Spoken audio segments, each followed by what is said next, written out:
반갑습니다.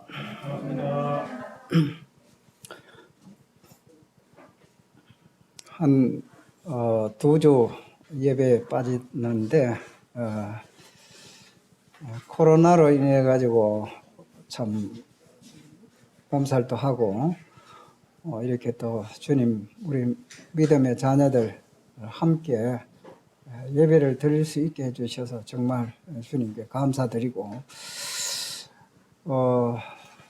저 개인적으로는 코로나 이것도 한번 경험하는 게 참 좋다 이제 생각을 했습니다. 그러나 저로 인해서 제 아내는 굉장히 고통을 많이 겪었는데 많은 사람들이 코로나로 인해서 고통을 받았고 또 죽은 사람들도 많은데 저는 뭐 전혀 가까이 가지 않았던 가운데서 주님 또 제 부주의도 있었고 주님의 은혜로 또 이렇게 경험하게 된 것도 주님께 저는 감사를 드립니다. 오늘 우리가 참 유명한 이스라엘 역사에 일어났던 사건, 가나안 땅 12 정탐꾼의 그 이야기를 통해서 우리가 함께 말씀을 깊이 한번 생각해 보도록 하겠습니다. 이스라엘 백성들의 역사 속에서 이 가나안 땅의 이 사건은 굉장히 의미가 심장합니다. 또 우리 하나님을 믿는 자녀들의 삶 속에서도 굉장한 의미를 우리가 찾을 수 있고 많은 교훈들을 받을 수가 있습니다. 오늘 여러분들 마음 또 가다듬으시고 가나안 땅 12 정탐꾼의 이 이야기가 과연 무슨 얘기냐 하는 것을 마음에 찾는 가운데서 이 말씀을 경청하시길 바랍니다. 오늘 이 민수기 13장과 14장 또 신명기 1장에 걸쳐서 나오는 그 교훈의 말씀들을 우리가 함께 나누도록 하겠습니다. 이스라엘 백성들은 하나님의 선택된 약속의 백성들이고 또 특별히 아브라함을 부르셔서 그 가나안 땅으로 인도하시고 또 자녀도 없는 가운데서 4대 만에 이 가나안 땅으로 내 백성이 돌아오리라. 창세기 15장에 그렇게 말씀을 하셨어요. 우리 하나님은 아주 사람들과 다르셔서 몇천 년 후에, 몇백 년 후에 일어날 일들을 말씀하시니까 우리 사람들로서는 감히 비교할 수 없고 상상할 수 없는 그러한 일들을 하신 분이 하나님이십니다. 그 말씀대로 이스라엘 백성들이 애굽에서 400여 년 동안 고통을 겪었습니다. 그들의 탄식 소리와 부르짖음이 하나님께 달했습니다. 하나님이 그들의 신음하는 소리를 보았고 그들의 고통하는 숨소리를 들었고 그 애굽의 압제 속에서 노예의 고통스러움을 받고 있는 그러한 현실을 보시고 하나님의 종 모세를 부르셔서 그 미디안 땅에 양을 치고 있던 모세를 부르셔서 내 백성을 인도해내라 하는 겁니다. 내 백성을 인도해내라. 이 모세는 나는 그렇게 할 만한 인물이 못 됩니다. 할 만한 사람을 보내십시오. 많은 거절을 했지만은 하나님은 모세를 아셨습니다. 모세만한 인물이 없거든요. 그래서 서름과 압박, 고통 속에 노예의 그 비참한 삶을 살아가고 있던 이스라엘 백성들을 이제 대탈출 엑소더스 출애굽하는 이러한 대사건이 이제 일어나게 됩니다. 이 애굽에 큰 재산이었고 모든 그 힘든 일들은 이스라엘 백성들로 하여금 전부 다 일을 해냈는데 애굽의 바로 왕은 또 그 고관들은 순순하게 내놓겠습니까? 하나님께서 10가지의 기적들을 통해서 사람이 할 수 없는 그러한 기적을 통해서 이스라엘 백성들을 구출해 내는 과정을 보게 됩니다. 그런데 이 이스라엘 백성들을 가나안 땅으로 내가 인도하겠다는 하나님의 이 약속은 아브라함과 그 후손들에게 맹세한 땅입니다. 가나안 땅으로 내가 반드시 너희를 인도하여 드리리라. 그래서 때가 되면 430년 또 고통을 겪고 기적 속에서 이제 탈출해 나와서 홍해 바다를 건너고 광야를 거쳐서 호렙산에서, 이 호렙산이 신의 산입니다. 거기에서 하나님의 백성들이 지켜야 될 율법을 받고 이제 열하루 만에 어디로 이제 도착을 했느냐, 이 가데스 바네아 여기입니다. 이게 이제 가나안 땅입니다. 이게 바로 이 접경 지역에 가데스 바네라라는 이 바란 광야에 안에 있는 여기까지 도달하게 된 겁니다. 이 가나안 땅, 하나님께서 약속하신 젖과 꿀이 흐르는 이 땅을 눈앞에 두고 있는 이러한 현 시점에 이르렀습니다. 여기 가데스 바네아에서 통해서 이렇게 이제 올라가는데, 그래서 이 이스라엘 백성들은 참으로 이제 이 약속의 땅으로 들어가느냐 하는 그 접경 지역에서 굉장한 흥분된 이러한 그 입장에 지금 처해 있는 것이죠. 그래서 우리가 민수기 13장을 이제 보면은 이 민수기 13장 우리가 어차피 13장 이 말씀들을 많이 보니까 이제 성경도 보시고 또 앞에 보실 분들 보시고 민수기 13장 1절을 한번 보도록 하겠습니다. 이 가나안 땅 정탐은 이 민수기 13장입니다. 구약 성경 216쪽 13장 1절, 여호와께서 모세에게 말씀하여 이르시되 사람을 보내어 내가 이스라엘 자손에게 주는 가나안 땅을 정탐하게 하되 그들의 조상의 가문 각 지파 중에서 지휘관 된 자 한 사람씩 보내라. 3절에 모세가 여호와의 명령을 따라 바란 광야에서 그들을 보냈으니 그들은 다 이스라엘 자손에 수령된 사람이라. 4절부터 이제 그들의 이름은 이러하니라. 르우벤 지파 쭉 이제 나오고 있죠. 여기서 이제 13장 1절에 보면은 여호와께서 모세에게 말씀하여 이르셨습니다. 사람을 보내어 내가 이스라엘 자손에게 주는 가나안 땅을 정탐하게 하되, 가나안 땅은 이미 하나님이 주시기로 맹세한 땅입니다. 신명기를 통해서 또 우리가 구약을 보면은 여기에서도 그렇고 이 여호와께서 그 주기로 약속한 땅이고 그냥 들어가면 되는 그러한 땅이 이 가나안 땅입니다. 그 내가 이스라엘 자손에게 주는 가나안 땅을 정탐하게 하되 각 조상의 우두머리 지휘관 이 수령된 한 사람씩 택해서 보내라.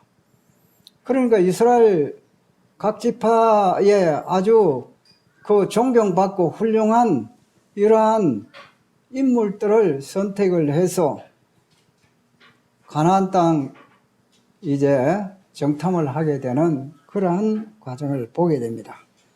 이 수령된 자들이니까 여기에 선발된 사람들은 굉장한 참 존경도 받고 덕망도 있고 훌륭한 이러한 인물들이라고 우리가 이제 볼 수가 있습니다. 굉장한 이 책임감을 가지고 또 이스라엘의 영광을 위해서 또 하나님의 약속하신 그 땅으로 이제 정탐하러 가는 그러한 과정을 우리가 볼 수 있습니다. 그래서 이것은 어떤 이야기가 아니고 이스라엘 나라에 있었던 실제적인 사건입니다. 그래서 12 정탐꾼들의 이름이 이제 르우벤 지파부터 쭉 있습니다. 그 중에 유명한 사람이 유다 지파에서는 여분의 아들 갈렙이고, 에브라임 지파, 에브라임은 누굽니까? 요셉의 둘째 아들입니다. 이 요셉의 둘째 아들 에브라임 지파에서는 눈의 아들 호세아. 이 눈의 아들은 16절에 보니까 모세가 눈의 아들 호세아를 여호수아라 불렀더라. 이 호세아가 누구냐? 여호수아다 이거죠.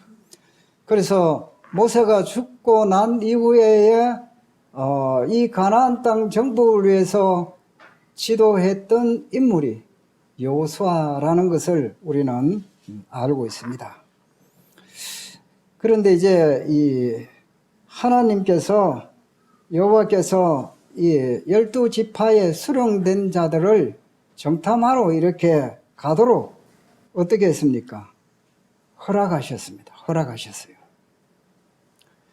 이 정탐꾼을 보내자 하는 것은 하나님입니까? 이스라엘 백성들입니까? 예? 정탐꾼을 보내자는 건 누가 보내자는 거예요, 이게? 하나님이 이렇게 보내라는 겁니까? 자신있게 누가 말씀 한번 해보세요. 정탐꾼을 왜 보내야 됩니까? 이제 바로 이제 여기 들어가면 되는데, 왜 정탐꾼을 보내자 이렇게 말했을까요? 누가 말했느냐 하는 거죠. 이게 누가 말했냐, 이게 굉장히 중요합니다. 이스라엘 백성들 지도자들입니다. 여기 이제 그 정탐꾼을 보낸 이유를 이제 신명기, 지금 민수기 13장에서는 여호와께서 모세에게 명령했습니다. 이렇게 딱 보면은 13장만 보면은 이 정탐꾼을 보낸 것은 하나님이 보내신 것처럼 생각을 할 수가 있습니다. 그런데 하나님이 보내신 것이 아닌 것을 신명기를 통해서 말씀하고 있습니다. 신명기 1장 19절에서 그 23절, 거기에 이제 신명기에 보면은 신명기의 1장 35절에는 1장 8절에는 이렇게 말씀하고 있습니다. 내가 너의 조상 아브라함과 이삭과 야곱에게 맹세하여 그들과 그들의 후손에게 주리라 한 땅이 너희 앞에 있으니 들어가서 그 땅을 차지할지니라. 그냥 들어가 차지해라는 거죠. 너 들어가면 그건 너희들 땅이다 이거죠. 여호와께서 맹세하신 땅입니다. 이 아브라함과 그 조상들에게. 그런데 여기에 이제 19절을 보면은 우리 하나님 여호와께서 우리에게 명령하신 대로 우리가 호렙산을 떠나서 가데스 바네아에 이른 때에 20절 내가 여호와 하나님이다. 너희에게 이르기를 우리 하나님 여호와께서 이거는 이제 모세죠.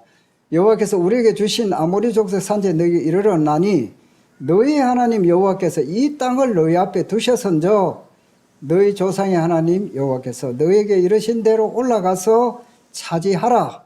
두려워하지 말라. 주저하지 말라. 이렇게 모세가 12 정탐꾼과 이 이스라엘 백성들에게 이렇게 말했습니다. 가서 그냥 차지해라. 두려워하지 마라. 이건 하나님이 약속하시고 맹세한 땅이다. 이렇게 말씀을 하셨습니다. 그런데 이제 22절을 보니까 너희가 다 내 앞으로 나와 말하기를 우리가 사람을 우리보다 먼저 보내어 우리를 위하여 그 땅을 정탐하고 어느 길로 올라가야 할 것과 어느 성읍으로 들어가야 할 것을 우리에게 알리게 하자 하기에 내가 그 말을 좋게 여겨 너희 중 각 지파에 한 사람씩 12를 택하여 보냈다 이거죠. 이게 하나님 허락하셨다 이거죠. 이게 이제 우리가 하나님께서 사람들이 요구를 하면은 하나님은 웬만하면 허락하십니다. 하나님이 허락하신다는 거죠. 그러나 그것은 하나님의 뜻인지 아닌지, 어떤 것은 뜻이 아닌 것도 아니고 맞는 것도 아니고 그거는 죄될 일은 아니다 이거죠. 정탐한다는 이 자체가 사람들이 생각할 때는 전략적으로 어느 방향으로 들어가고 어디에 군사가 배치되어 있고 어떻게 하면은 이 가나안 땅을 이렇게 여하이 성공적으로 정복을 할 수 있을까? 굉장히 지혜로운 방법 같지요. 그런데 인간의 한 속성을 제가 이 묵상을 하면서 보게 됩니다. 여기에서 이제 이 정탐꾼을 보낸 것이 큰 화근이 된 거예요. 모든 것은 그들이 결정한 것에 대해서 책임을 져야 돼요. 우리 인간에게는 자유라는 것은 굉장히 중요한 것인데 내가 선택한 그 자유에 대해서는 내가 책임져야 돼요. 그러니까 얼마나 이게 막중한 겁니까? 그리고 우리가 어떠한 일을 하는 데 있어서도 함부로 내가 이것을 내 자유로 해가지고 이걸 선택할 것인지 저걸 선택할 것인지 두 가지밖에 없어요, 사실은. 굉장한 신중을 요구를 해야 될 것이 바로 이와 같은 사건인데, 우리가 이제 자녀들을 키울 때도 보면은요, 아빠가 봤을 때는 이렇게 하는 것은 이게 옳은 방법이 아닌데, 이 아들이 자꾸 지 고집을 부리려고 해요. 자기 하고 싶은 대로 하려고 그러는 거예요. 그러면 어떻게 합니까? 한번 네 해봐라.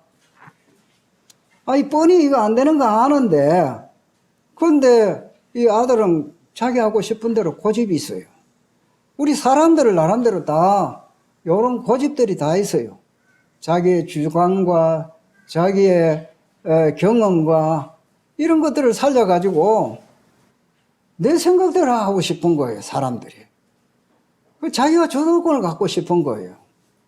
이게 이제 이 사람들에게 본성상 가지고 있는 어쩔 수 없는 이러한 성품을 우리 가지고 태어났어요.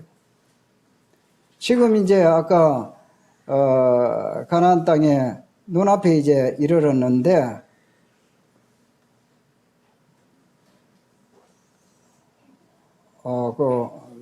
이제 거기에 눈앞에 두고 있는데 아주 결정적인 순간입니다. 결정적인 이러한 순간에 자기들은 이 전략적으로 또 성공적으로 작전을 잘 수행해 하겠다. 그까지는 좋았어요. 좋았는데 그런데 이제 이것이 이제 하나님의 뜻이 아닌 것을 나중에 이제 우리가 이제 밝혀지는 거죠. 그래서 하나님이 허락하신다는 것은 우리 인간들이 자꾸 이렇게 고집하면 한번 해봐라 하는 거죠. 그러나 네가 책임져야 돼. 이스라엘 백성들이 이웃 나라에 보니까 다 왕들이 있어요.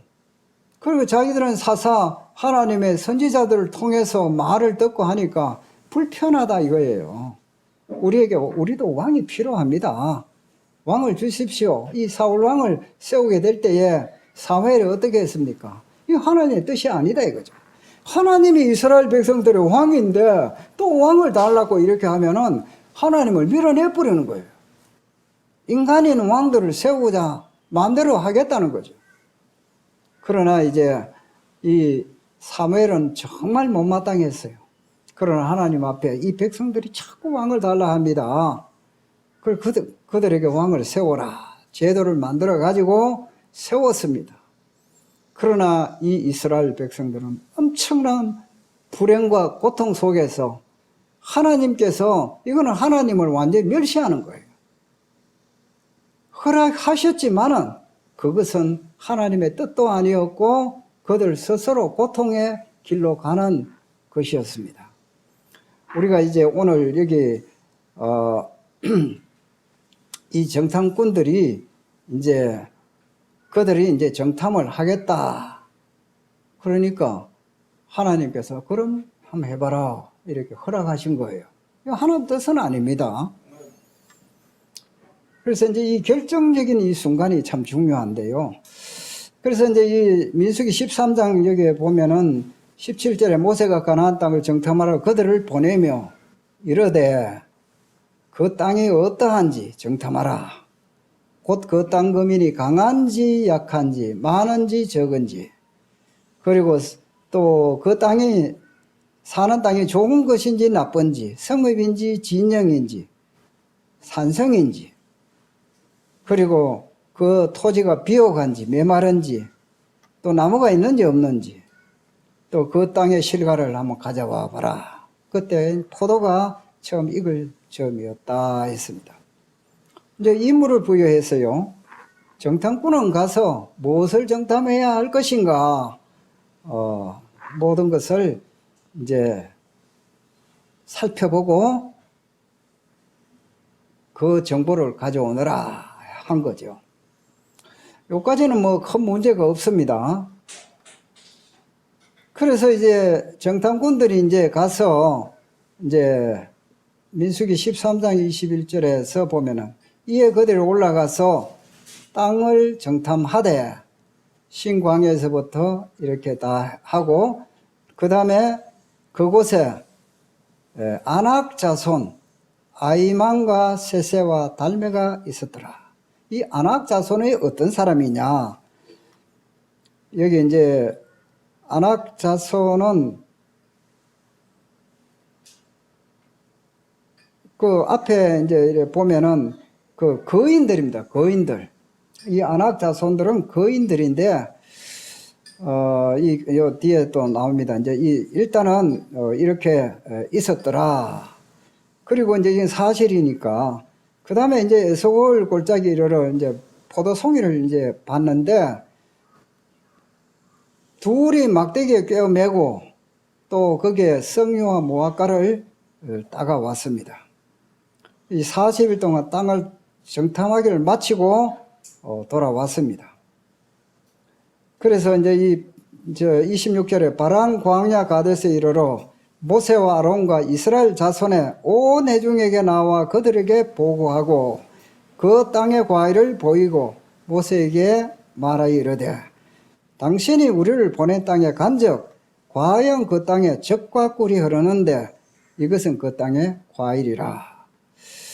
여기 이제 그 가나안 땅에 들어가 보니까 포도송이가 얼마나 큰지 장정이 두 사람이 메고 가야 돼요. 그러니까 이 가나안 땅은 젖과 꿀이 흐르는다는 하나님의 말씀이 증명이 된 거예요. 가보니까 이렇게 포도송이가 커요. 그리고 석류와 무화과가 이렇게 있는 것도 과일을 따가왔습니다. 이야, 그 노예 생활을 하고 광야 생활을 하고 참 이런 과일을 먹어보도 못했던 이스라엘 백성들에게 눈이 확 띄는 거예요.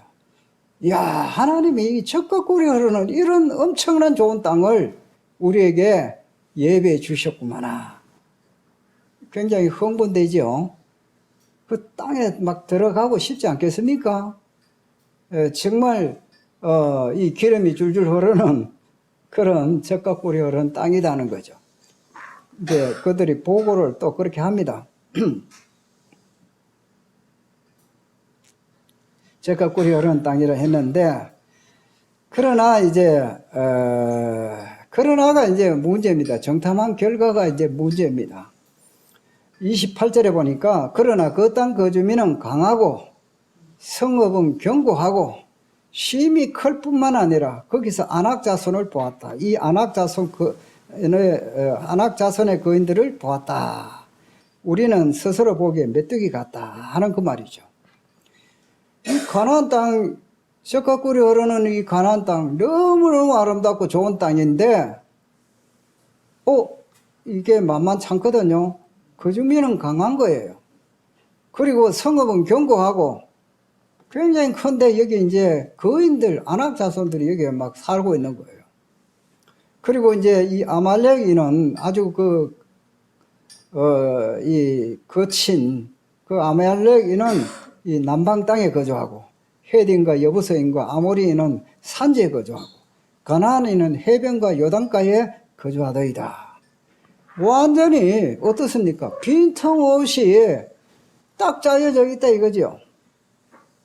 우리 이런 아무 무기도 없는 이스라엘 이 군인들, 백성들 들어가면 우리는 백발백중 우리는 이제 죽었다. 우리는 여기 살라고 왔는데 이제 죽으러 왔다 이제 이렇게 생각을 한 거예요. 그러니까 막 여기저기 웅성웅성한 소리가 이제 막 들리는 거예요. 불평불만이 막 터져 나오는 겁니다. 그럴 때에 이제 이 갈렙이 모세 앞에서 백성을 조용하게 했습니다. 조용, 여러분들 조용하세요, 조용하세요. 막 공안별로 때린 거예요. 모세 앞에서. 그리고 이제 말하기를 우리가 곧 올라가서 그 땅을 취합시다. 우리 능히 이깁니다. 이렇게 이 갈렙은 아주 독불장군같이 12명 중에 한 명이 담대하게 용기 있게 나와가지고 이 분위기를 완전히 이러한 살벌한 분위기 속에서 두려움에 꽉 차 있는 이 분위기 속에서 갈렙이 나와가지고 외쳤습니다. 그런데 이제 31절에 보니까 그와 함께 올라갔던 사람들은 이러되 우리는 능히 올라가서 그 백성을 치지 못하리라. 그들은 우리보다 강하니라. 딱 단정해가 말했어요. 우리는 능히 올라가지도 못하고 그 백성하고 싸울 우리는 제비가 안 됩니다. 그들이 얼마나 강한데 우리가 이 오합 지졸과 같은 이스라엘 백성들이 감히 올라가지고 싸우겠습니까? 그러면서 이 10명의 지도자들은 또 말하기를 정탐한 땅을 악평을 했습니다. 그 정탐한 땅은 그 주민을 삼키는 땅이요. 이 삼키는 땅이 이렇게 비옥합니까? 그런데 이제 안 되는 쪽으로, 나쁜 쪽으로 이제 막 말을 하는 거예요. 말을 만들어서. 그리고 거기서 본 모든 백성은 신장이 장대한 자들이고, 또 이 네피림 후손, 아낙 자손, 거인들을 보았는데, 우리 스스로 보기에도 메뚜기 같아. 그들이 보기에도 아마 그와 같았을 것이다. 이 10명의 정탐꾼 지도자들은 보고를 이렇게 했습니다. 사실은 사실대로 얘기를 했지만은 얼마나 과장되게 얘기를 했는지 그들이 얼마나 크면 자기들은 메뚜기에 비교를 합니까? 조금 차이가 날 수 있겠지만은 그러나 뭐 2m 된 사람하고 이제 한 160cm 된 사람하고 한 40cm 차면 크지요. 그러나 메뚜기에 비교한다는 것은 말이 안 되잖아요. 그래서 이 정탐의 결과를 통해 가지고 이 분위기가 악성 바이러스가 삽시간에 이스라엘 백성들에게 전파되었습니다. 그렇게 이제 비옥하고 그 포도를 보고 성류를 보고 무화과를 봤을 때는 야, 이 비옥한 땅에 우리가 들어가가 하나님 우리에게 주신데 들어가서 우리 차지하자 이렇게 생각을 했는데 이 10정탐꾼이 완전히 분위기를 바꿔놨어요. 완전히 패배의식과 우리는 들어가면 죽는다, 이제 다 죽었다, 이런 분위기가 되어서 이제 이 10정탐꾼은 신명기 1장에 보면은 그들을 아주 낙담케 했어요. 낙심하게. 완전히 이제 우리는 들어가면 이제 죽었구나, 이런 분위기를, 공포 분위기를 조성을 했습니다. 12 정탐꾼에 들어간 것을 이제 우리가 봤을 때에 여기 이제 이 소리를 이제 백성들이 들었습니다. 이 백성들이 보고를 받았습니다. 이 보고를 받고 난 뒤에 백성들의 그 분위기가 지금 어떻게 되었느냐, 여론이 지금 어떻게 형성됐느냐, 민수기 14장 1절 한번 보겠습니다. 온 회중이 소리를 높여 부르짖으며 백성이 밤새도록 통곡하였다 했어요. 밤새도록. 그리고 이스라엘 자손이 다 모세와 아론을 원망하며 온 회중이 그들에게 이르되 우리가 애굽 땅에서 죽었거나 이 광야에서 죽었으면 좋았을 것을. 애굽 땅에서 죽었으면 좋았을 것을. 이 광야에 차라리 죽었으면 안 낫겠나. 밤새도록 통곡을 하고 그들 지도자 모세와 아론을 원망했습니다. 우리는 안 되면은 누구를 원망합니까? 자기 자신 살피기 이전에 항상 상대를 원망해요. 이게 참 악한 품성을 가지고 있죠. 나는 괜찮은데 이 문제의 근원은 바로 모세와 아론 누구 때문에 그런 거다.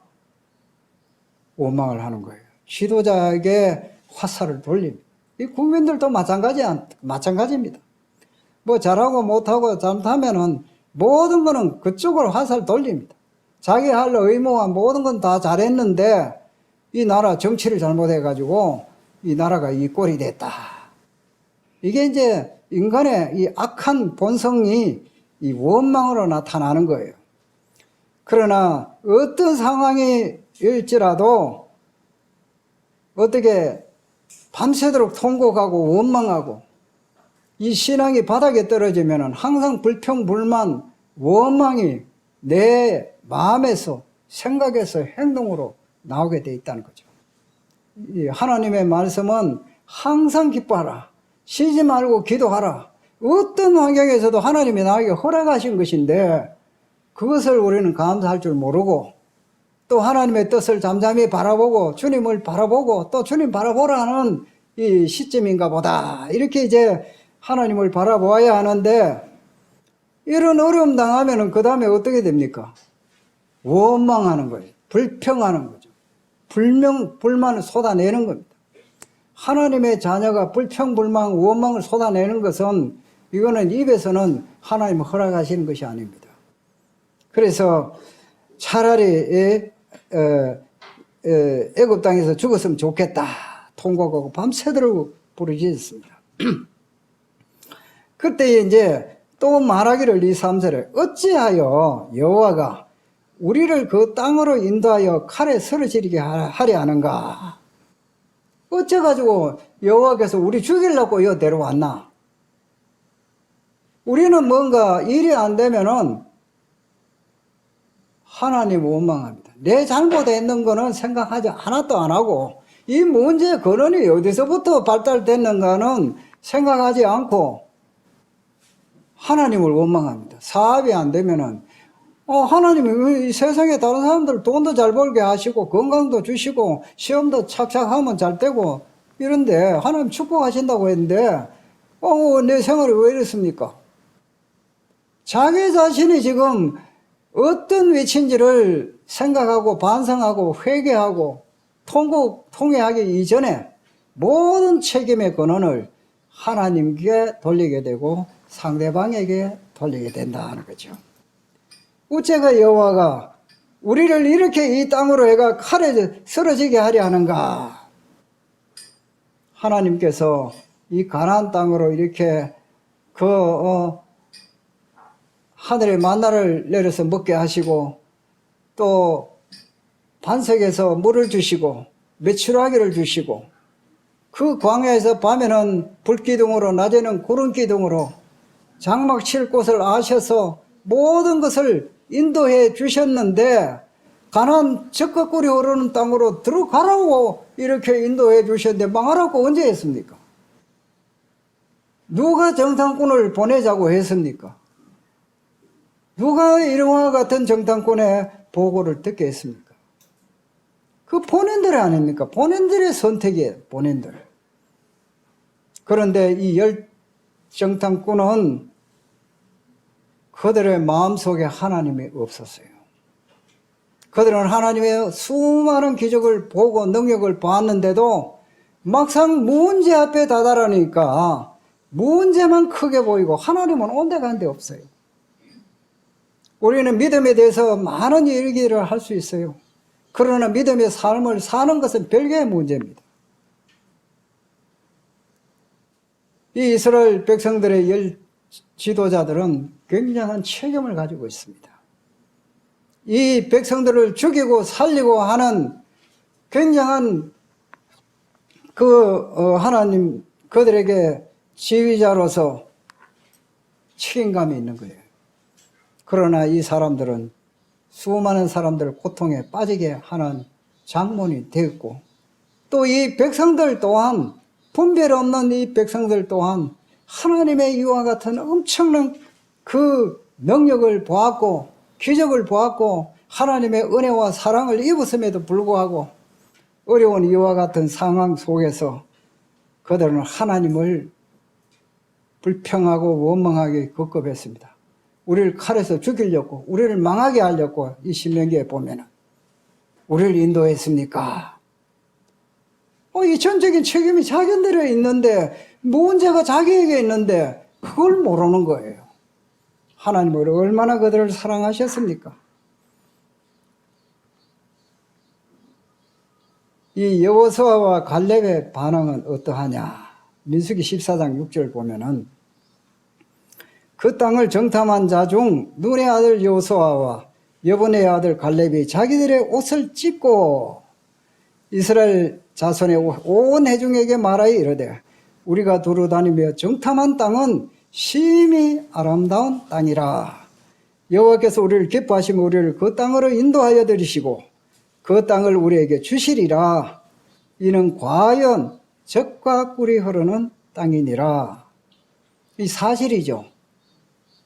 모든 정탐꾼들이 다 그렇게 이야기했습니다.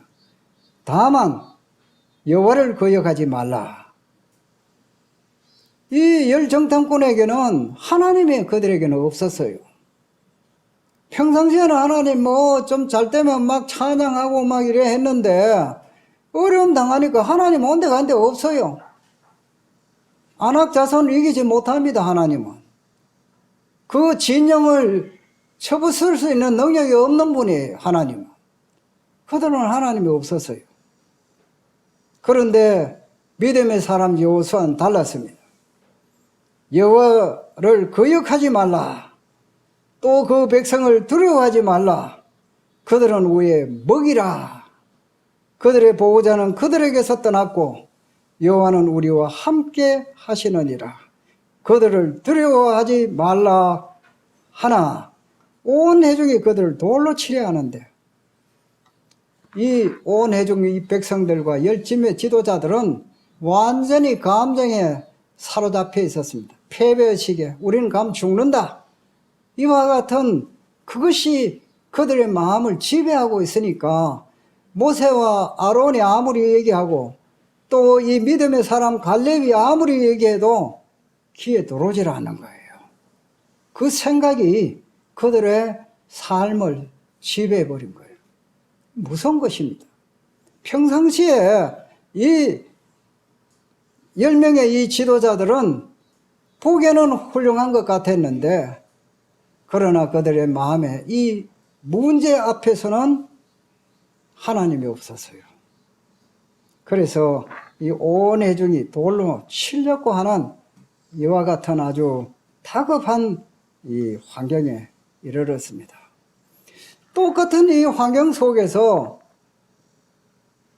갈렙과 이 여호수아는 그들은 우리 밥이라 했는데 그들은 스스로 말하기를 이 백성들은 지도자들은 우리는 메뚜기에 불과하고 우리는 가면 죽는다 이렇게 생각했어요. 그래서 우리의 신앙의 이 삶 속에 믿음을 가지고 있는 사람과 믿음을 갖지 않는 사람은 극과 극으로 치닫고 있는 거예요. 갈렙과 여호수아는 들어가면 우리는 승리합니다. 왜냐? 하나님이 우리와 함께 하시기 때문이고 우리 조상들에게 약속하신 그 땅은 주로 약속하신 땅이다 이거죠. 그런데 이 사람들은 환경을 보지 않았어요. 위대하신 능력의 하나님을 그들은 약속을 믿었고 하나님을 믿었어요. 참 이것이 우리가 스스로 한번 깊이 한번 생각해 볼 문제입니다. 이 하나님께서 진노하셨는데 뭐라고 하시면서 진노하시느냐? 여호와께서 모세에게 이르시되 이 백성이 어느 때까지 나를 멸시하겠느냐? 민수기 14장 11절에 나를 멸시하겠느냐? 어느 때까지 나를 멸시하느냐? 내가 그들 중에 많은 이적을 행하였으나 어느 때까지 나를 믿지 않겠느냐? 내 영광과 애국과 강에서 행한 내 이적을 보고서도 이같이 열뿐이나 나를 시험하고 내 목소리를 청종하지 아니한 그 사람들은 내가 그들의 조상들에게 맹세한 땅을 결단코 보지 못할 것이요 또 나를 멸시한 사람은 한 사람도 그것을 보지 못하리라. 그래서 그 많은 기적과 이적을 보았고 하나님의 능력을 그들이 눈으로 보았는데도 그만 그 능력을 보여주지 않으면 불신에 빠지는 거예요. 이 불신에 빠지는 것은 이들의 삶이 하나님을 모르고 있었다는 거죠. 하나님을 모르고 이와 같이 그 기적을 보았으면서도 낙담했다는 거죠. 그 대적에 어떤 사람이든지 간에 그들은 넉넉히 이길 수 있는 믿음의 이 사람 갈렙과 여호수아는 완전히 달랐지요. 우리가 이제 살아가면서 가장 큰 문제는 무엇이냐? 신앙생활을 해가면서 때로는 어려움을 겪습니다. 이런 어려움을 겪을 때에 무엇을 봐야 되느냐? 주님의 십자가의 사랑, 하나님의 이 우주의 창조, 나를 이 많은 사람에 불러서 구원해 주신 은혜, 이 하나님의 이 약속의 말씀, 출애굽의 과정, 기적과 역사, 예수님이 이 땅에서 수많은 기적들을 우리가 생각을 해보아야 합니다. 그런 것을 또 나를 인도하시는 하나님을 우린 기적을 바라봐야 합니다. 그러면서 우리는 믿음을 회복해야 하는 거죠. 그런데 이와 같은 이적과 기적들을 너희들이 이렇게 많이 보면서도 완전히 나를 무시하느냐, 나를 발의 때만큼도 여기지 않느냐 하는 것입니다. 그래서 하나님은 너희들은 다 이제 이 광야에서 다 엎드러지고 다 한 사람도 이제 못 들어간다. 여호수아와 갈렙 외에는. 그래서 이 사람들이 너희는 내일 돌이켜 홍해 길을 따라 광야로 들어갈지니라. 이 하나님의 청천벽력과 같은 이 문제 발단이 어디서부터 왔어요? 정탐하는 것으로부터 왔습니다. 정탐 자체가 죄는 아닙니다. 그러나 그것은 하나님의 뜻은 아니었어요. 이 하나님의 뜻을 저버리고 이제 자기 생각대로 고집대로 이렇게 했을 때에 하나님의 안중이 그들에 없었습니다. 그 결과는 그들은 고통을 받아야 되고 거기에서 죽어야 하는 겁니다. 하나님이 계획은 어떻습니까? 이스라엘 백성들을 그 애굽에서 구출하여 해방시켜 주시고 자유를 주시고 그들에게 축복하시기 위해서 젖과 꿀이 흐르는 가나안 땅으로 인도하는 것이 하나님의 목적입니다. 하나님은 얼마든지 이제까지 그렇게 해 오셨습니다. 그런데 젖과 꿀이 흐르는 가나안 땅을 옆에 두고 그 포도송이가 그렇게 먹음직스러운데 들어가지를 못하고 전부 다 광야에 엎드려 죽어가는 이 비참한 이 몰골은 그들의 선택의 결과였어요. 그들의 불신앙의 결과였습니다. 그들이 이 가나안 땅에 들어가지 못한 이유가 무엇입니까? 하나님을 불신했다는 거죠. 하나님 믿지 않았다는 겁니다. 그러나 이 갈렙과 여호수아가 들어갈 수 있었던 것은 무엇입니까? 이유가 뭡니까? 하나님을 믿었다는 거죠. 믿음은 하나님을 기쁘시게 합니다. 불신은 우리를 어둠의 터널 속으로 몰아가고 있고 우리를 고통 속으로 몰아가게 되는 것입니다. 이 신앙과 이 불신앙은 굉장한 결과를 초래합니다. 예수님께서 내 믿음대로 될지어다. 이 갈렙과 여호수아는 믿음대로 그 안악 자손들 아무리 그들의 진영이 튼튼하고 하늘 높이 쌓았다 할지라도 하나님께서 이 갈렙과 여호수아는 가나안 땅에 들어갈 수 있도록 하셨습니다. 그러나 믿음이 있었어요. 그러나 열 지도자들은 불신했기 때문에 거기서 나중에 금방 다 죽었어요. 하나님께서 죽이시고 그 모든 그 자녀들과 이 백성들은 어떻게 되었습니까? 40년 동안 고통을 받으면서 광야에서 헤맸다 이거죠. 이 자유라는 걸 이렇게 중요하고 하지만은 책임이 따른다. 책임이 따른다. 우리는 이제 결혼이라는 거, 살아가면서 많은 선택을 하게 됩니다. 결혼을 이제 오늘날 보면은 결혼하지 않은 사람들이 자꾸 늘어납니다. 그런데 과거는 믿음의 사람들이 점지하면은 다 결혼을 거의 다 했습니다. 그런데 지금은 여러 가지 눈으로 결정적인 순간에 그 사람의 외모가 어떻냐, 학벌이 뭐냐, 재산이 얼마 되느냐, 가장 본질적인 중요한 문제, 믿음입니다. 이 사람이 정말 하나님을 사랑하고 있느냐, 믿음이 있느냐, 이 제일 중요한 문제인데, 이 문제는 간대없고 피상적인 이러한 것들을 중요시 해가지고 이 사탄이 자기 생각에 이제 정탐을 한 거예요. 하나님의 뜻은 믿지 않는 자와 멍에를 매지 맞는 것이 이것이 하나님의 뜻임에도 불구하고 직장 다녀 보니까 아주 괜찮은 또 이렇게 배우자감이 생겼어요. 이 사람 뭐 같이 살다 보면 믿으면 되지. 꼭 뭐 믿는 사람하고 결혼해야 되나. 이런 이제 생각을 하게 되고 그 결혼을 한 거예요. 그런데 결혼해 보니까 자기 생각과 뜻대로 되는 것입니까? 제가 이제까지 신앙생활에 오면서 어떤 사람들은 이렇게 불신 결혼을 해서 주님을 떠난 사람도 있고 몇십 년 동안 고통 속에 헤어나지 못하는 이러한 사람들을 보게 된 것입니다. 이 결정적인 순간에 자기 선택은 자유라고 생각할지 모르지만 그러나 그것은 하나님의 뜻은 아니었습니다. 그러한 경우에 하나님께서 그에게 말할 수 없는 고통을 겪게 하셨다는 것입니다. 그래서 이 이스라엘 백성들의 이 12정탐꾼에 대해서 지금 이제 시간이 참 많이 되었습니다만은 이 14장 27절 보면은 이 나를 원망하는 이 악한 애 중에 내가 어느 때까지 참으랴.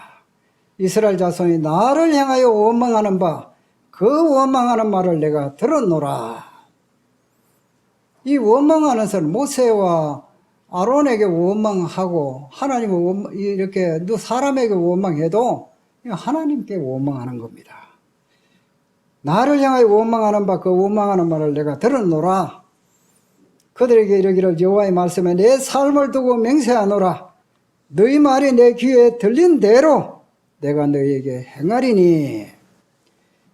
이 말씀 우리가 굉장히 항상 귀담아 여기서 생각해야 될 건 너희 말이 내 귀에 들린 대로 내가 너희에게 행하리라. 이들에게 하나님께서 들린 말씀이 뭡니까?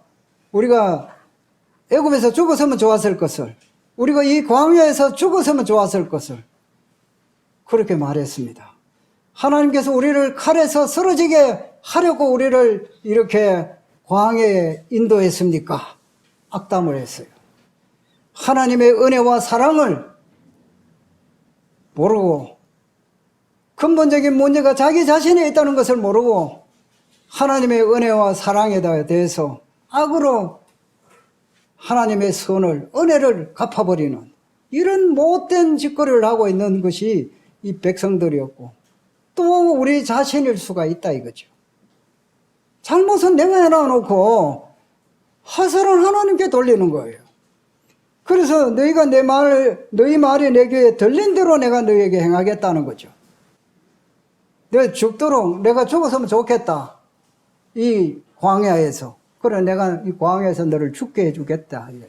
칼에 쓰러지게 내가 만들어 주겠다는 거죠. 하나님께 하신 말씀대로 우리 인생이 그렇게 간다는 거죠. 이 말을 선포한 대로 그렇게 간다는 거죠. 이 말의 이 선포 의미가 굉장한 큰 것입니다. 우리 그리스도인의 삶 속에서 부정적이고 또 불신적이고 하나님 없는 이러한 내 생각과 감정대로 내뱉은 그 말대로 우리는 하나님 앞에 그렇게 된다는 사실입니다. 우리는 오늘 여기서 증명하고 있지 않습니까? 갈렙과 여호수아는 그들이 우리의 밥이다. 하나님은 우리와 함께 계신다. 이렇게 믿음으로 선포했습니다. 정말 그 믿음대로 되었습니다. 그러나 우리는 그들의 밥이다. 우리는 메뚜기에 불과하다. 우리는 이제 죽었다. 그들의 선포한 대로 이 말씀이 그대로 된 것입니다. 그래서 여분의 아들 갈렙과 눈의 아들 여호수아 외에는 내가 맹세하여 너에게 살게 하리라 한 땅에, 하나님이 맹세하여 이 살게 하라는 땅에 결단코 들어가지 못하리라. 하나님을 원망하시겠습니까? 그들의 불신앙 때문에. 그래서 우리의 이 신앙, 이 생활 속에 신앙이라는 말이 굉장히 중요합니다. 신앙이 있고 없고 간에 죽이고 살리고 하는 것이 내 삶을 만들어주고 있는 것입니다. 이 하나님의 이 자녀의 삶은 말에 있지 않고 능력에 있는 것이고, 말로 고백하는 것뿐만 아니라 삶을 통해서 보여줘야 하는 것이 책임 있는 하나님의 자녀들의 삶의 모습인 것입니다. 그래서 이 너희 유아들은 내가 인도한 땅에 그들은 자기 자식들을 걱정했지요. 그러나 이 33절에 보면 너희의 자녀들은 너희 반역한 죄를 지고 너희의 시체가 광야에서 소멸되기까지 40년을 광야에서 방황하는 자가 되리라. 이 자녀들은 참 억울한 거예요. 부모님의 죄 때문에 40년 동안 광야에서 방황해야 했어요. 이 부모의 책임이라는 것도 이게 굉장히 참 큰 것입니다. 신앙으로 물려주지 못하고 신앙으로 살아가지 못하고 오히려 이 자녀들에게 엄청난 고통을 줬던 것이 현실이었습니다. 이 40년 동안 이 자녀들, 그들이 걱정했던 이 자녀들은 광야에서 방황했어요.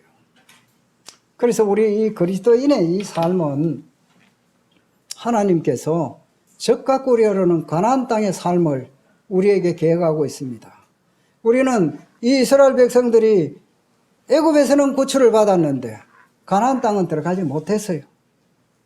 가나안 땅은 삶을 살지 못했습니다. 대부분 사람들이. 그래서 12 중에 2명 지도자를 보면은 17% 정도밖에 안 돼요. 120명 중에 20명은 들어갔다는 거죠. 그러나 다수 이 회중들, 백성들은 다 못 들어갔다는 거죠. 그러니까 이 가나안, 적과 꿀이 흐르는 이 가나안 땅의 삶은 극소수에 불과하다는 거죠. 정확하게 우리 프로테이지를 말할 수는 없지만은 우리는 하나님의 자녀로서 이 땅에 살아가면서 광야의 삶을 살 것인가? 아니면은 적과 꿀이 흐르는 그러한 하나님이 주시는 이러한 축복 속에서 누리며 살아갈 것인가 하는 것은 우리의 믿음의 선택에 달려 있다는 사실입니다. 갈렙과 여호수아는 그들의 믿음대로 그 적과 꿀이 흐르는 땅을 누리면서 살아갔습니다. 그 위에 모든 사람들은 광야에서 방황하고 고통 속에 살아가다가 거기에 죽었습니다.